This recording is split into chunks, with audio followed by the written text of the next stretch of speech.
I'm News 4 San Antonio's Darian Trotter with this week's Unanswered Questions. One of the big stories we're following is the pending ban on THC.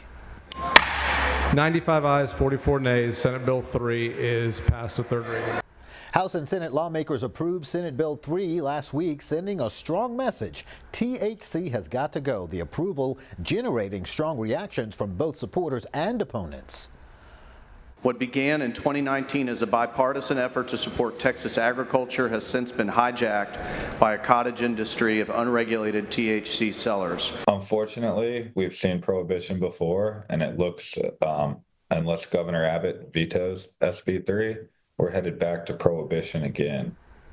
The new measure would penalize people who knowingly possess hemp products with any amount of THC with a misdemeanor that could carry up to a year in jail, while those who manufacture or sell the products would wind up facing 10 years in prison. Now, we talked to a local attorney who says his phone has been ringing off the hook since last week's vote. Questions about what happens next to retailers, manufacturers, and consumers. They need to hang on. Let's see what happens in the next week and a half at the end of the legislative session, see if the governor does take action and veto this. But if he doesn't, they need to prepare to close down. Other concerns raised include what the measure would do to the $10 billion a year industry affecting 53,000 Texans who brought in $268 million in tax revenue.